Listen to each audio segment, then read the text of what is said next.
Hi everyone, lots to get to today, but let's start off with inflation, as well as Google's loss in court. Then we'll get into the usual calendars, the charts, as well as my results for the day and my thoughts going into tomorrow's session. If you like trading stocks and options and making money, definitely like and subscribe. I make videos like this every single day that the markets are open as well as Sundays, so make sure you hit the bell so you don't miss out on any future episodes. Welcome to the Portfolio Bulletin. Let's get started. So inflation slowed on the headline number, but core CPI did tick up slightly on the month-over-month number. Energy prices continue to decrease. We've been watching that as oil continues to move lower, but food prices did increase slightly at 0.2%. The previous number here was 3.2 the month earlier, and you can see that here, 3.2 in October, 3.1 here today. And then the core number was flat from a month ago, so nothing changing there, with the month-over-month number going up by 0.1. So not great. Markets were a little bit mixed on the announcement, and then they shrugged it off and continued higher on this grind that we've been seeing. I don't think this is going to give the Fed any fuel to potentially cut rates sooner, and I would expect them to keep the same rhetoric in tomorrow's message that they have been over the last several months. In terms of some of the heavy hitters that were going up, shelter prices did increase by 0.4%. That is 1/3 of the CPI weighting, so it's heavily weighted and it continues to go higher each month. And they mention here that the Fed is likely going to cut up to 1.25 percentage points by the end of 2024. I think that might be a little bit optimistic, but that is what people are talking about right now in markets, and I think that's part of why the market is headed higher. Moving over to Google, they were found guilty in anti-competitive practices here in the Google Play Store. This was from Epic Games, who brought this lawsuit. They were not massively impacted by it, at least in the short term. But I do think this opens a potential gateway for lawsuits against these kind of companies, not just Google, but potentially Apple in their store as well. We'll see how this plays out in terms of how it impacts Google going forward, but I think this is not really being given its full weight quite yet. I do think Epic did have a win here, and Google is going to lose some money based on this, especially if others follow suit behind Epic. In terms of what is at stake here, you can see Google brought in about $68 billion in the third quarter of 2023, so this is a massive earner for the company. If these percentages start to decrease a little bit for Google, that would obviously cut into these massive earnings here. And it is worth noting that that $68 billion is the Google Services segment. The Google Play Store, which is particularly what's being targeted here, is closer to that $3.85 billion based on Wells Fargo's note. So if this gets cut down from the 30 to that 15%, that could cut this revenue here in half, which obviously would be a massive impact here to Google and potentially Apple at some point in the future. Moving over to the calendars, you can see that CPI data month over month coming in a little bit hot. Federal budget, that looks better. It set a positive number yesterday. Much more negative, makes more sense. And then tomorrow we have PPI data. That's probably going to move markets a little bit, but I would expect it to be generally in line with CPI numbers. And then at the end of the day, we do have the FOMC statement. That's obviously going to move markets quite a bit. And I think it'll be interesting to see how the rhetoric has shifted, especially now that markets generally assume that we're going to see cuts within the first half of next year. And like I mentioned before, up to 1.25%. Moving over to seasonality just for a moment, it seems like we've started this end of year rally early. We weren't expecting this to start really until that last week, but we have been going straight up for the last several days. The question is what happens after the triple witching, and it is worth noting that it is typically bullish through the witching event, and then the next Monday, potentially Tuesday, are a little bit weaker, and then once you get into that Thursday, it's typically more bullish, leading into that end of year Santa Claus rally that we saw on the previous chart. Moving over to Max Payne, still sitting in this 443 area. Stock price continues to climb higher, about 1% higher here today. In terms of call walls, you got 465. We're already very close to the top of the puts. Next one would be 470, and that just seems really aggressive at this point, but who knows? We continue to go higher every single day, it seems like. Total options are massive here, 6.6 million now. Tons of options entering the market immediately prior to the FOMC announcement. Makes sense. People are starting to hedge a little bit to the downside, as well as you can see quite a few calls came into the market as well, looking for some upside. If they come in a little bit dovish tomorrow, that could be interesting. But overall, we continue to finish right at the top of the puts, which is where we already are here going into the Wednesday session. Speaking of charts, let's take a look at them here, starting off with the S&Ps. You can see that news announcement with CPI, wicked the 21 almost down to this previous high. And then once we were done with that kind of choppy price action, we just moved right into this rally that continued throughout the day, basically went straight up throughout the session. Took out 463.70 without any fuss, went right through it here on the hourly chart. And then looking at the daily, you can see the next level for me is the trend line at 465.65. I would expect to get there tomorrow, at least at some point. You can see that divergence we were looking at does look like we're about to eclipse that previous high with higher price action. So still a bullish move, no longer seeing that same divergence anymore. And everything continues to look strong going into the FOMC. And then quickly here, just to add a couple of levels, next one to the upside is 467 in terms of horizontal resistance. And then above that, I have 470.80. Moving over to the NASDAQ, similar thesis, wick high, wick low, rallied throughout the session. Did get above 398.34, continues to look strong. It's even up a little bit more after hours. You can see that trend line sitting around that 399.30 level. Next level for me is 439. Again, bullish momentum, RSI breaking through that divergence that we had seen. We obviously have much higher prices, but RSI getting into that same range that we saw on this previous high going back to 20 November. Everything's still intact and still looks bullish as we come into this upper resistance line from this previous consolidation. Moving over to the Russell and the Dow. Russell actually did not do much of anything. You can see the wick high and wick low that we got just like everything else. Then we ended up basically unchanged from yesterday's close. We were a little bit below it, and then after hours we got right to that level. So right at 187.15 right now, after testing 185.63 and 189 to the upside. Everything still says that we're going to get to that 189 level with a little bit more strength than we saw on that wick high. Momentum slightly bearish here, but structure still very bullish. And remember, we do have this flag set up, so the rally into the flag, and then your price target puts you up into this 193 area. And then looking at the Dow, this just continues to be a colossal run. Massive, massive move all the way from 325 up into this 366 area.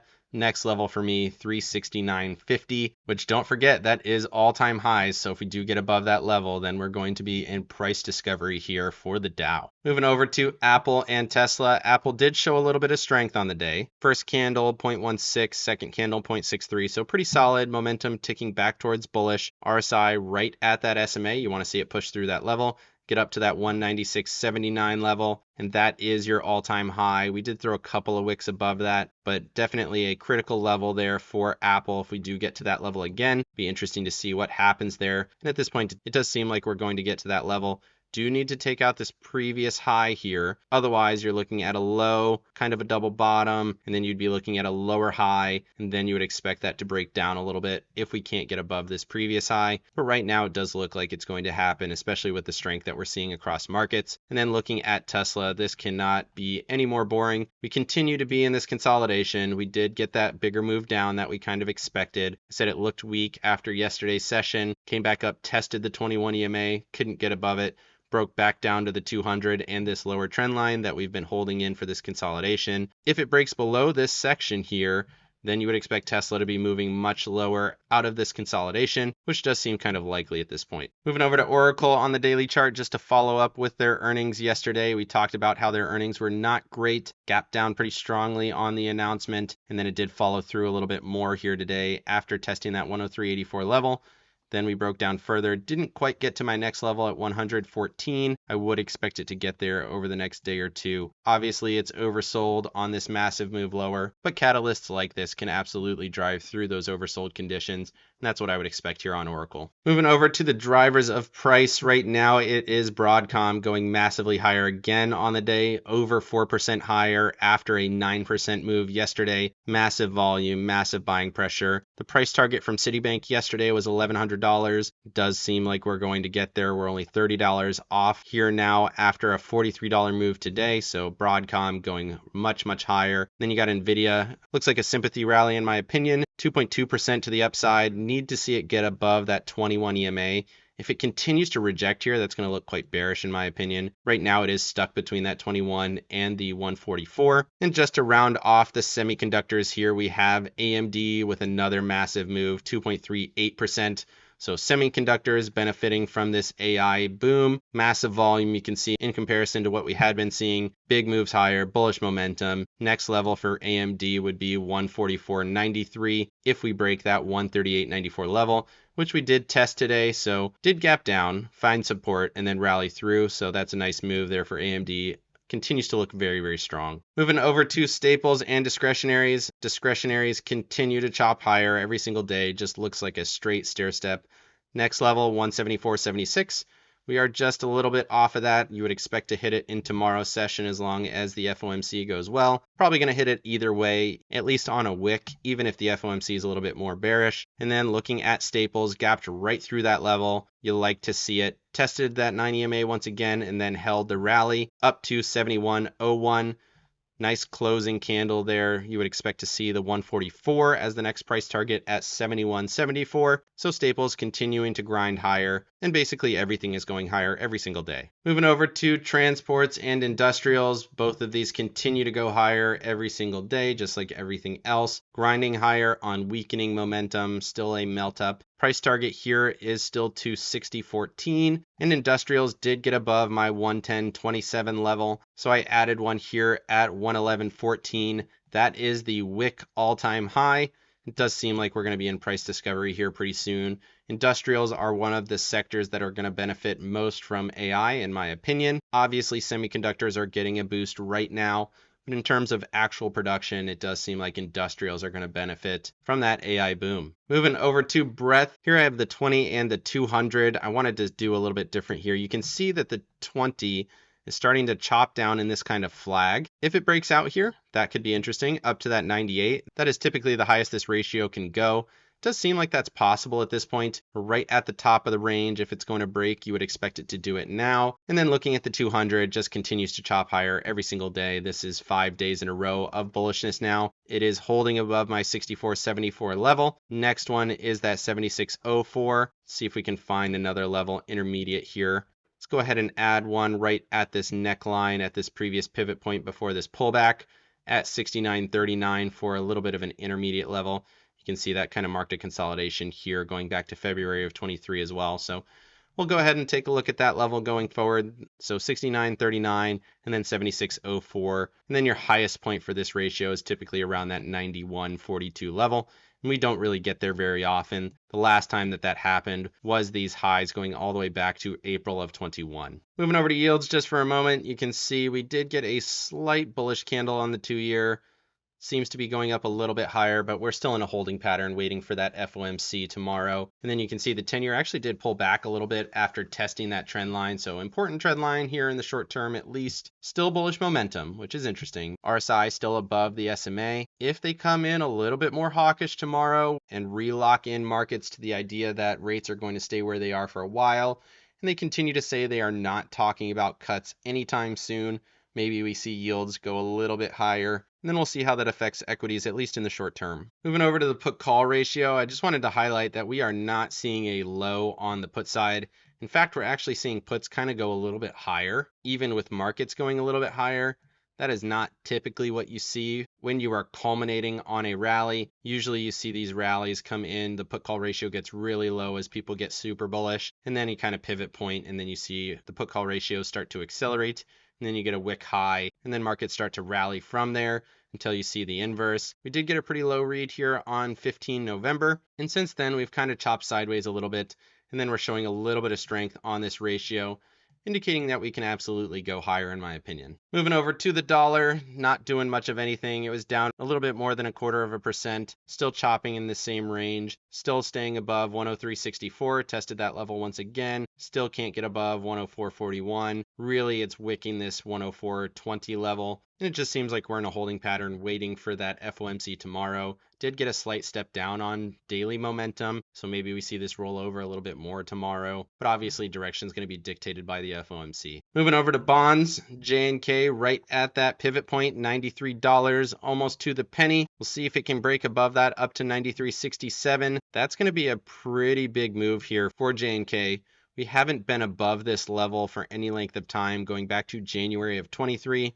Where we kind of jumped all the way up to 94.74 before getting crushed all the way back down to this 89 level. So if we can get above there and hold, that would be an interesting indicator, which say that markets are probably going to continue higher. And we are continuing to hold at this level on bearish momentum as well. So interesting to see at this level going into FOMC tomorrow. And then you got TLT sitting on that 144 EMA, obviously a critical point. If it can get above that, then it would be above all of my EMAs. Then you would have 96.50 as your next horizontal resistance. Trend resistance is 95.37. And then you got the 200 SMA sitting at 97.45. So a couple of levels of resistance to the upside, but this continues to look quite strong. Really big rally, pulled back to the 9 EMA.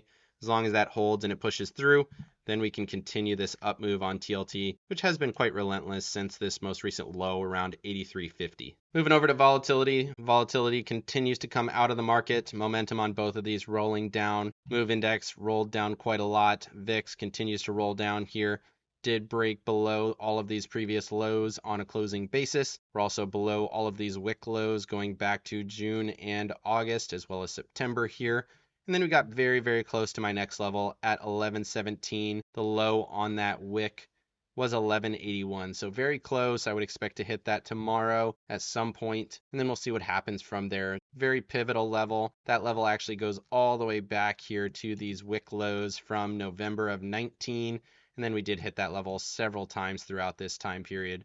But you can see that was a pivotal point before we rallied super aggressively into that COVID spike where we ended up getting up to 84 on the VIX. Obviously, I'm not saying that that is going to happen again. That was a very unique period in time, but just understand that that was the same pivot point that we are at right now. Moving over to my accounts, I rolled out super aggressively on my Qs positions. I did not do anything with the IWM, continuing to roll in some credits on that call. You can see almost all of my profits were from that covered call as the IWM was actually down on the day.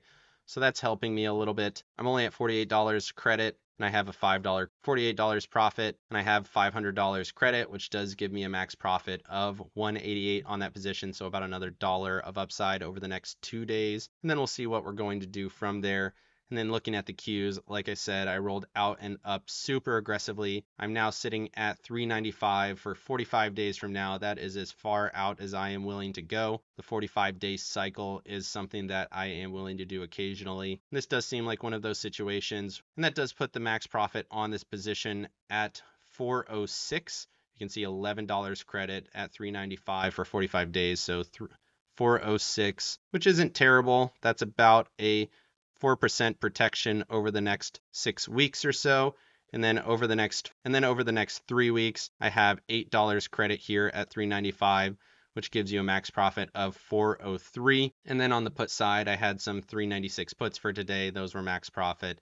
Then I have some 397s for tomorrow. Those are at about 50% profit already. And then obviously I have my 200 shares, which I continue to hold. So everything looks super bullish still, and I am positioned bullishly going into tomorrow's session. Let me know down in the comments section what you think of CPI or inflation, and what do you think about the ruling against Google? Will there be any more dominoes to fall after this Epic Game lawsuit? And will Apple be affected? Definitely interesting to see. Otherwise, like and subscribe if you got any value out of this video, and make sure you hit the bell so you don't miss out on any future episodes. Of course, none of this is financial advice. This is all for entertainment purposes. Good luck in your trading and have a great day.